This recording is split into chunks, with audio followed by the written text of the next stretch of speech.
성도들은 소속이 두 군데입니다. 하나는 우리가 예수를 믿은 이후 새롭게 속한 곳인 하나님의 나라, 곧 천국의 시민권입니다. 사도 바울이 빌립보서 3장 20절에 말한 말씀 잘 기억합니다. 오직 우리의 시민권은 하늘에 있는지라. 아멘입니다. 또 하나는 자연적 출생에 의해 사회, 곧 세상의 시민권입니다. 하나님의 나라와 하나님께만 몰입하면 좋을 터인데 세상 속에서 믿지 않는 자들이 주류인 이곳에서 함께 살아가야 하니까 내적인 갈등뿐 아니라 외적인 갈등이 있을 수밖에 없습니다. 문제는 세상에 살기 때문에 세상에 몰입하는 경우입니다. 이 세상에 몰입하면 세상을 사랑하게 되고 또 세상과 하나 됩니다. 그러니 당연히 세상에 몰입하면 안 됩니다. 요한일서 2장 15절은 말합니다. 이 세상이나 세상에 있는 것들을 사랑하지 말라. 누구든지 세상을 사랑하면 아버지의 사랑이 그 안에 있지 아니하니. 당연히 세상적 가치를 미워하고 배척해야 합니다. 세상에 몰입하면 세상 가치를 집착하게 되고 그것을 절대화하고 그 결말은 우상 숭배입니다. 우상을 숭배하는 것은 하나님 나라와 대적입니다. 그래서 사도 바울은 에베소서 5장 5절에 우상 숭배자는 다 그리스도와 하나님의 나라에서 기업을 얻지 못하리니. 우상 숭배하면 하나님 나라하고 관계가 없다는 거죠. 세상에서 세상의 가치를 절대화하는 것은 진리가 아닙니다. 정치판이든 어디든 우파와 좌파가 있을 수 있습니다. 가만히 보면 좌파도 우파도 긍정적인 점들이 있습니다. 하지만 어떤 사람들은 골수분자가 되어서 좌면 좌, 우면 우, 모든 것이 옳다고 그래서 모든 것을 긍정하는 것이 절대화이고 우상숭배로 변질됩니다. 사람들이 모이는 어떤 모임이든 심지어는 교회마저도 거기 의견들이 절대화되면은 우상숭배가 되는 거죠. 가만히 생각해 보면 긍정적인 점은 있었지만 교회에서도 꼭 뭘 해야 된다고 내세우기 시작하면 어려워지는 부분들이 생기는 것을 봅니다. 또 그렇게 파가 나누어지면 파벌이 생기고 또 거기 끼리끼리 모이는 거죠. 성도들이 세상과의 관계에서 생기는 고민이 세상과 분리가 되어야 하지만 또 세상에 참여해야 하는 이중성 때문입니다. 내가 거룩하니 너희가 거룩하라. 거룩하기 위해서는 이 세상과 분리되어야 하는데 동시에 이 땅에 하나님 나라를 세우기 위해서는 세상에 참여해야 하는 거죠. 다른 말로 바꿔서 이야기 드리면 세상에 거주하기는 하지만 또 세상에 속하지 말아야 한다는 그런 점이 긴장입니다. 이 점에서 보면 성도들에게는 두 가지 사명이 있습니다. 예배자와 전도자입니다. 세상과 분리해서 거룩한 예배자가 되어야 하지만 동시에 세상 속에서 그리스도를 나타내는 전도자가 되어야 합니다. 이것을 어떤 분은 모이는 교회, 흩어지는 교회라고 표현하기도 합니다. 교회가 모이기만 해서도 안 되고 흩어져서 그 사역만 해서도 안 되고 모였다가 흩어지는, 그래서 일상으로 돌아보면 매주일 당연하게 모이고 매주일만 모이는 게 또 세상 속에서 어려움이 있기 때문에 수요일도 모이고, 저희들은 안 모이지만 새벽 기도에도 모이고, 이렇게 모임을 가지면서 이 땅에서 거룩하게 살아야 된다, 이것을 끊임없이 되뇌이고, 동시에 흩어져서 세상 속에서 그리스도인으로 살아내어야 하는 거죠.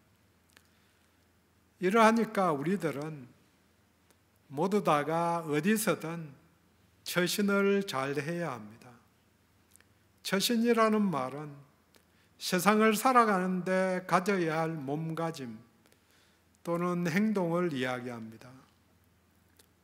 한자를 쓰면은 있을 곳 처, 그 다음 몸신, 몸이 있어야 될 곳에 있는 게 처신을 잘하는 거죠. 찾아가야 할 사람에게 찾아가는 게 처신을 잘하는 거고, 찾아가지 말아야 할 사람에게는 안 가는 게 내가 있어야 할 곳, 예배 시간에는 예배의 자리에 있는 게 처신을 잘하는 거고, 사람들 잔치가 있으면 거기 또 가는 것도 처신을 잘하는 게 되는 거죠. 교회 내에서의 처신뿐 아니라 세상에서의 처신도 중요합니다. 세상 사람들은 나를 보고 또 우리들을 보고 교회를 평가하고 예수 그리스도를 판단하기 때문입니다. 오늘 본문입니다.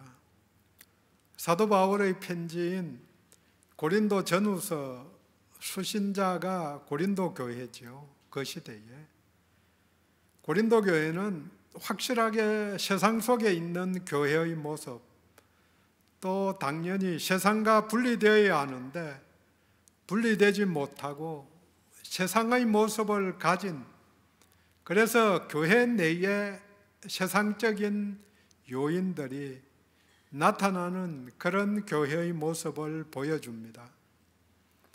그 당시에 고린도라는 도시는 로마 제국 내에서 네 번째로 큰 도시였습니다. 인구가 그 시절에 60만 명, 대도시죠. 항구 도시여서 여러 민족들이 모이는,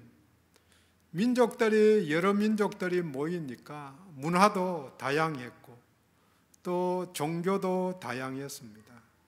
그래서 고린도 그러면 다양성이 있고 또 항구 도시였는데, 고린도를 중심으로 오른쪽 왼쪽에 항구가 따로 있었어요. 반도를 지나기 때문에 가까이에 몇 킬로 안 되는데 오른쪽에도 항구가 있고 왼쪽에도 항구가 있고, 그래서 방향 따라 다르지만 한 항구는 로마 쪽으로, 또 다른 항구는 지금의 지도를 보면은 왼쪽은 로마, 오른쪽은 터키나 흑해 쪽으로 그렇게 가는 해협이 있는 항구 도시였습니다. 근데 그런 문화 속에서 극도로 타락한 성문화, 또 극심한 빈부격차, 그리고 도시 중심부에는 당시에 그리스에서 가장 큰 시장인 아고라가 있었습니다. 60만 명의 인구 중에 40만 명은 노예들이고 종노릇하는 사람들이고 20만 명이 자유인으로 사는 그런 동네니까 굉장히 있는 사람들은 잘 사는, 없는 사람들은 노예 생활을 해야 되니까 노예로 사는 그러다 보니까 고린도 전서에 나오는 내용 속에서 이 교회 자체도 그런 요소들이 다 들어있는 거죠. 교회 구성원들 중에는 노예도 있고 자유인도 있고 가난한 사람도 있고 부자도 있고, 그래서 고린도전서 잘 읽어보면 뒤쪽에 저녁에 애찬식을 갖는데 자유인들은 할 일이 없으니까 교회에 일찍 모입니다. 그래서 일찍 모여서 먹고 마시고, 그래서 있는 것 다 먹고 났는데 노예 생활 하던 사람들은 늦게 모이는 거죠. 늦게 올 수밖에 없잖아요. 다 시중될 것 들고 할 일 다 하고, 그러다 보니까 와서 보니까 먹을 게 아무것도 없는 거죠. 그런 문제가 있어서 어떻게 해야 되는지 그런 내용을 사도 바울이 알려주는 내용이 있습니다. 또 철학적으로 행복을 위해서는 평정심을 유지해야 한다는 쾌락주의자들도 있고, 행복을 위해서는 욕구를 제거해야 된다는 금욕주의자들도 있었습니다. 그러니까 갈등이 있고 파벌이 생기게 됩니다. 고린도 교회 내에는 무려 10가지에 달하는 문제가 있어서 그 문제에 대한 사도 바울의 답변이 고린도전서의 많은 부분을 차지하고 있습니다. 오늘 본문을 포함하는 7장의 주제가 결혼 문제입니다. 결혼을 해야 되는가 안 해야 되는가, 했다면 어떻게 해야 되는가. 당연히 그 결론적인 내용은 결혼하지 않은 사람들은 결혼 않고 지내도 좋다, 그대로 지내라. 결혼한 사람들은 결혼한 그대로 지내라. 왜 이런 이야기를 하는가? 오늘 본문에도 나오지만 종말이 임박했다고 보기 때문에 거기에 흔들리지 말라는 거죠. 본문 앞에 17절에 오직 주께서 각 사람에게 나누어 주신 대로 하나님이 각 사람을 부르신 그대로 행하라. 내가 모든 교회에서 이와 같이 명한다. 20절, 24절도 반복해서 말합니다. 각 사람은 부르심을 받은 그 부르심 그대로 지내라. 부르심을 받은 그대로. 결혼한 상태에서 불렀으면 그대로 지내면 되고, 결혼하지 않았는데 하나님이 독신의 은사를 주셨으면 또 그대로 살면 되고, 은사라고 그렇게 접근하는 거죠.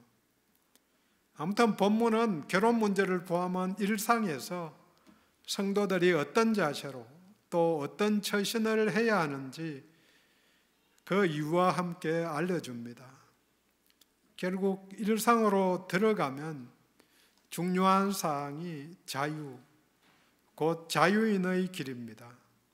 믿음으로 얻은 자유의 힘을 구체적인 상황 속에서 적용하고 나타내어야 합니다. 이것은 본문 뒤에 나오는 35절에서 드러납니다.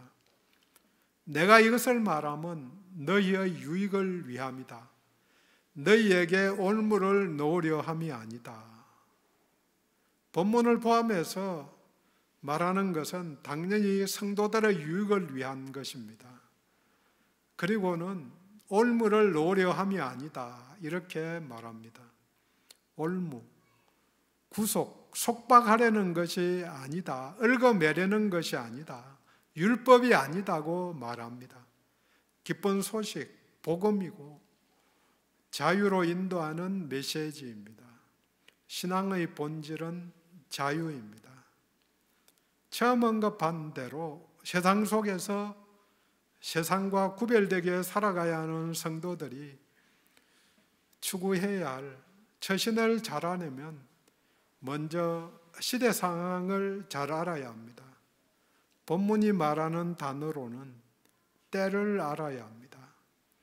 29절 처음에 형제들아 내가 이 말을 하노니, 형제 자매들아 내가 이 말을 한다. 그때가 단축하여진 고로, 그때 구원의 때, 우리 집 예수님이 다시 오시는 종말의 때입니다. 단축되었다는 말은 더 가까워졌다는 이야기죠. 그런데 이 때라는 헬라 단어가 카이로스, 그렇게 들어보셨을 수도 있는데, 물리적인 시간이 아니고 어떤 기회를 말합니다. 특별한 사정이 생기는 그때, 결정적인 순간, 또 성취의 때, 이와 관련해서 예수님의 첫 번째 메시지가 마가복음 1장 15절에 때가 찼다, 하나님의 나라가 가까이 왔다, 회개하라, 복음을 믿으라. 때가 찼다. 어떤 때냐? 구약에서 기대하던 메시아이신 예수님이 드디어 오셨기 때문에 결정적인 기회의 순간이 되었다는 이야기입니다. 사도 바울은 로마서 13장 11절에는 거기서도 때를 말합니다. 또한 너희가 이 시기를 알거니와 자다가 깰 때가 벌써 되었으니 이는 이제 우리의 구원이 처음 믿을 때보다 가까웠습니다. 구원이 처음 믿을 때보다 분명히 더 가까워졌고, 오늘 본문의 단어를 이야기하면 단축되었습니다. 그러니까 자다가 깰 때가 되었다. 정신 차리라는 이야기죠. 세상 속에서 세상에 매여 살면 안 되고 정신 차리고 살아야 한다.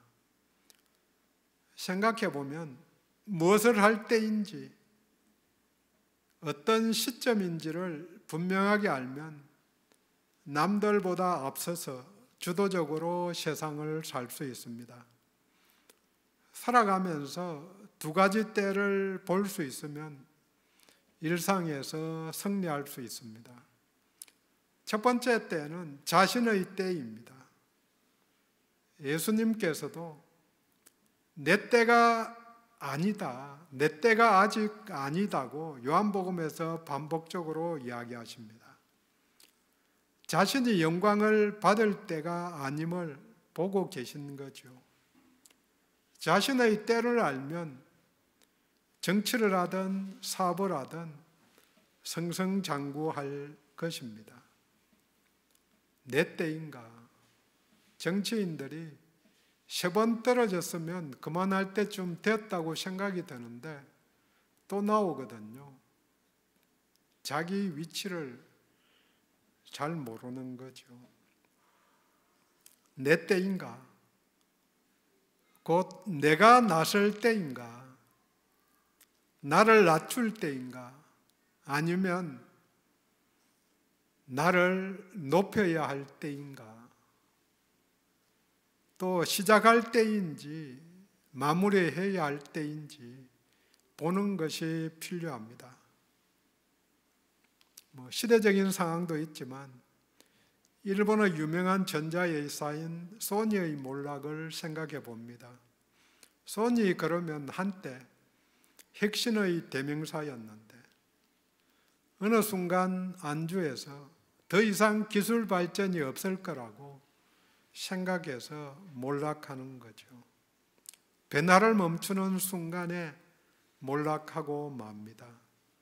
변하는 세상 속에서 자신의 때를 모르고 과신하는 거죠. 내 때인가? 끊임없이 바뀌어 변해야 되는데 제가 스스로에게 계속해서 하는 말이 같은 말입니다. 세상은 변하는데 나도 변하고 있는 건가? 얼마 전에 85살 되는 분이 살면서 주의해야 할 것, 나이가 들면 조건이 있죠. 나이가 들면 주의해야 할 것. 그래서 세상 사람들이 많이 하는 이야기죠. 나이가 들면 지갑은 열고 입은 닫으라. 그래서 말은 안 해야 되는데 이게 나이가 들면 할 말이 더 많은 거죠. 갈수록 눈에 보이는 게 더 많아서 어쨌든 지갑은 열고 입은 닫으라. 전도서 3장 1절에 이야기합니다. 범사에 기한이 있고 천하만사가 다 때가 있다. 2절 날 때가 있고 죽을 때가 있고 심을 때가 있고 심은 것을 뽑을 때가 있다. 그래서 8절까지 28가지 때를 말합니다. 물론 14가지 반대되는 때를 말하죠. 날 때 반대말, 죽을 때, 심을 때 반대말, 뽑을 때, 뭐 이렇게 쭉 때가 있다.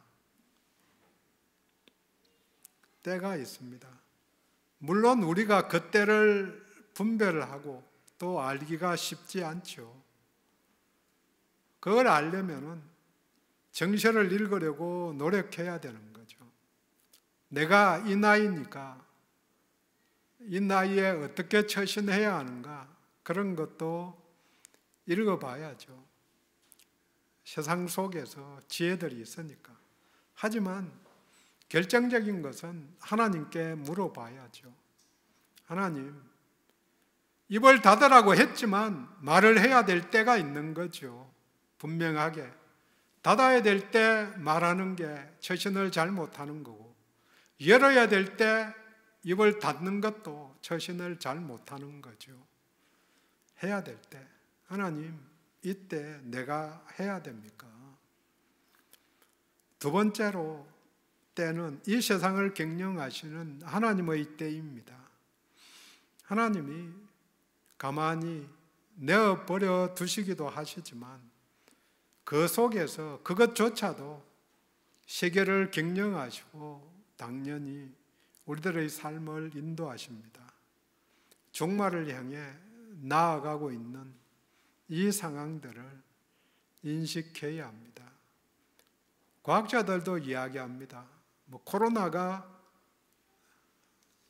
엄청난 위력을 발휘했지만 더한 게 올 거다. 그렇게 이야기하는 거죠. 하나님도 말씀하시죠. 더한 게 올 수 있다. 그걸 세상 속에서 물어보고 인식해야 하는 거죠. 오늘 본문은 때가 단축하여졌으니까 지금까지의 방식으로, 세상의 방식으로 살아가서는 안 된다고 이야기합니다. 세상이 완성될 때는 그때를 진지하게 받아들일 수 있으면 세상에 몰입해서 정신없이 살지 않을 수 있습니다. 이 때에 대한 도전, 어느 때인가? 종말이 가까이 온다고 했는데 멀다고, 전혀 나와 무관하다고 생각하는 게 교만이죠. 자기 우상 숭배에 속하는 것입니다. 그런 도전을 받게 되는데 어떻게 반응해야 되는가? 하고 있는 일을 중단하는 게 아니고 다른 방식으로 일하는 게 필요하죠. 데살로니가 교회에 일하기 싫어하는 자는 먹지도 말라고 사도 바울이 편지합니다. 종말이 가까웠으니까 일은 하지 않고 남의 일에 간섭만 하는 사람들을 대상으로 한 말입니다. 일상에서 일을 대하는 태도가 이전과 달라져야 합니다. 이것이 29절 중간에 이후로는, 이제 후로는 이라고 말하는 의도입니다. 오늘 이후로는 우리의 삶에서도 달라져야 합니다. 주님이 곧 오실 종말의 때에 이제부터 삶의 가치를 어디에 두어야 하는지 구체적으로 봅니다. 두 번째입니다. 세상 속에서 세상과 구별되게 살아가야 하는 성도들이 추구해야 할 처신. 그러면 어떻게 해야 하는가? 본문 29절 하반절부터 31절 전반절까지 5가지 예시를 제시합니다. 읽습니다. 안에 있는 자들은 없는 자 같이 하며 우는 자들은 울지 않는 자 같이 하며 기쁜 자들은 기뻐하지 않은 자 같이 하며 매매하는 자들은 없는 자 같이 하며 세상 물건을 쓰는 자들은 다 쓰지 못하는 자 같이 하라. 아닌 자 같이, 않는 자 같이, 없는 자 같이 하라는 권면입니다. 뒤집기의 발상입니다. 일상을 뒤집어 살아야 한다. 거꾸로 살아가라.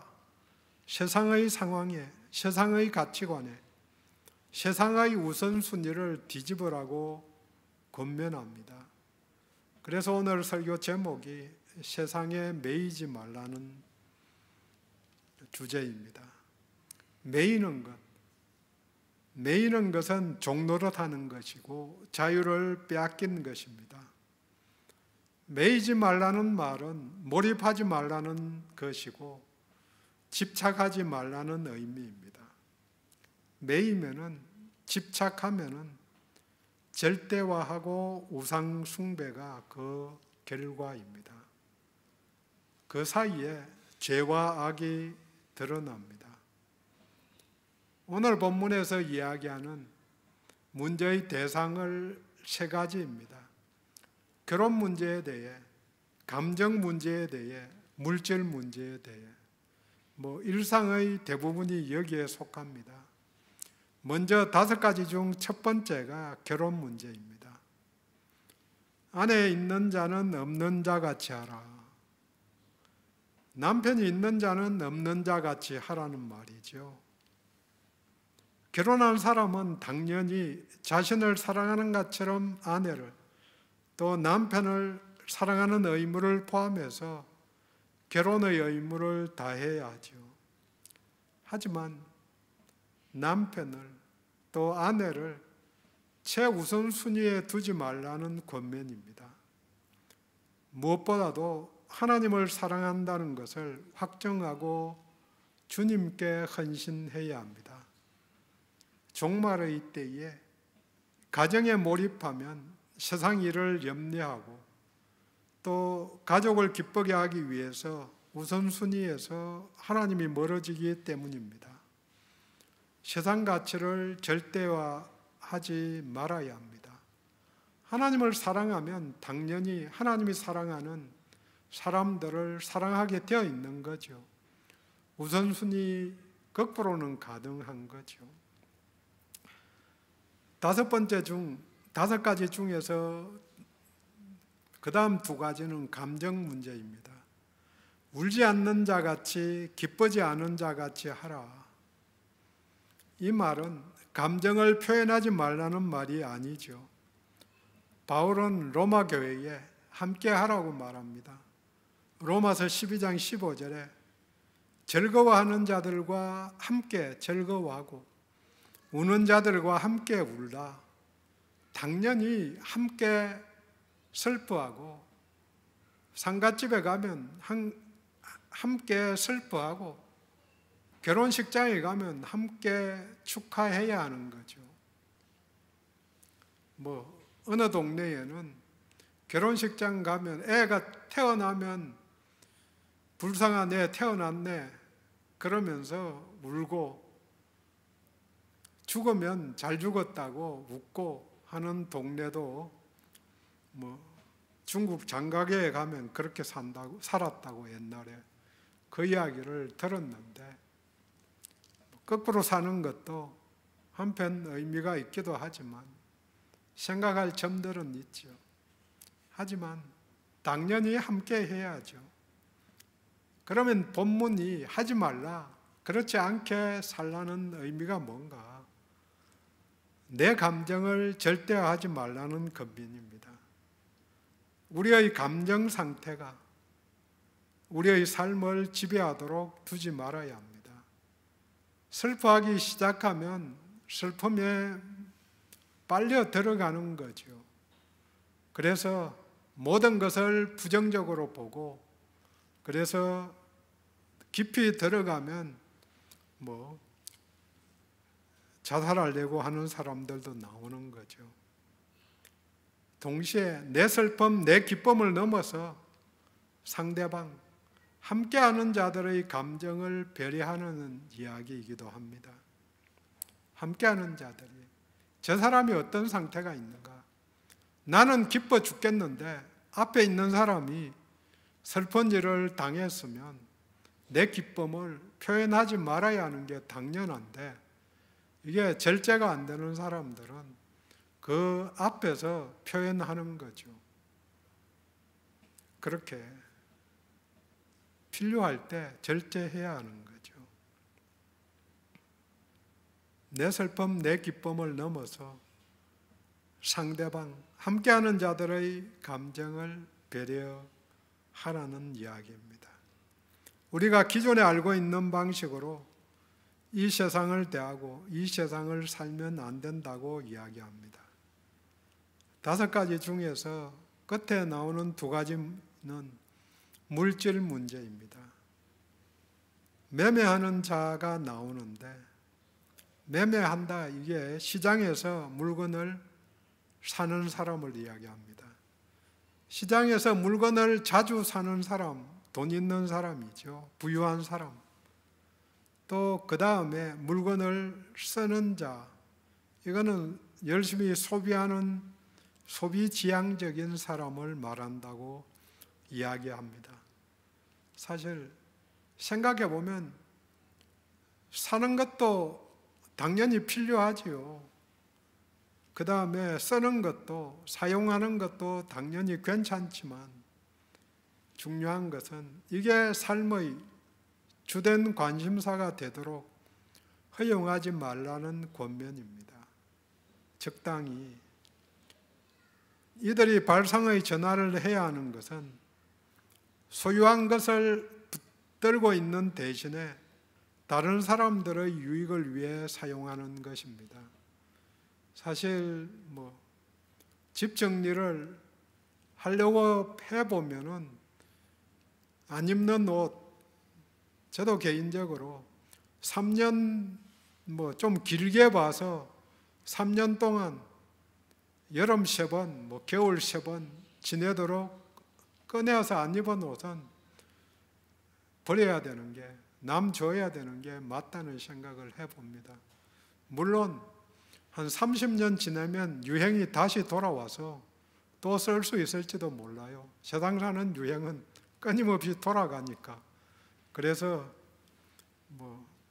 바짓단이 요새는 짧은 게 유행인 모양인데 긴 게 다시 돌아올 수도 있지만, 아무튼 많이 있으면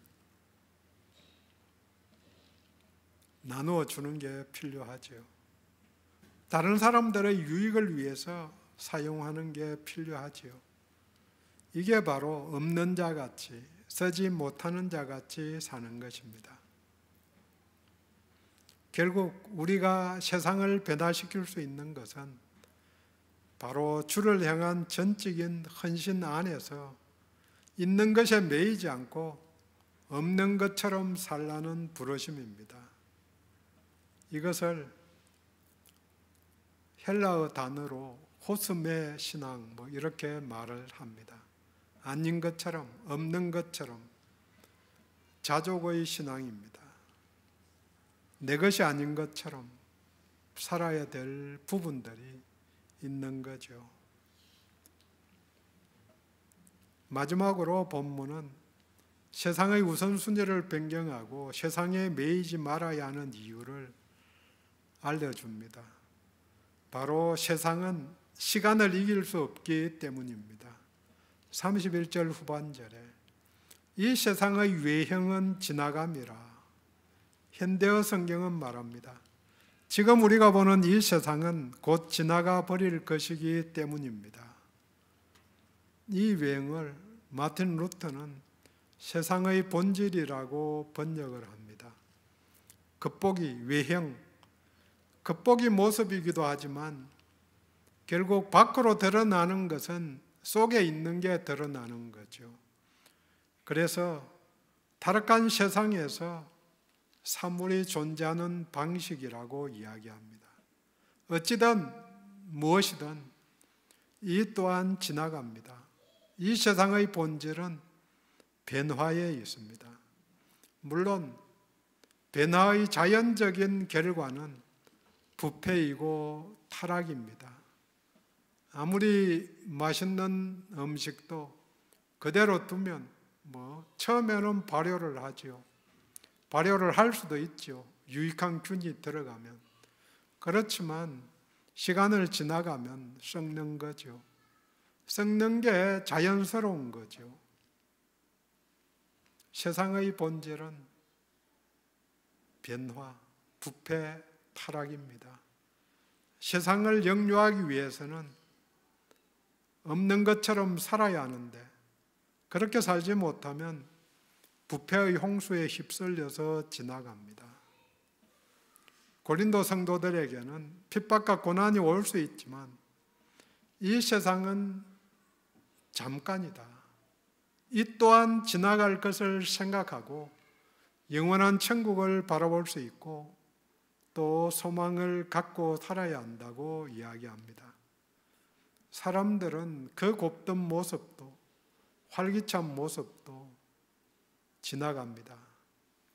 물론 금방 눈에 띄게 달라지는 것은 아니지만 100년 짧은 기간입니다.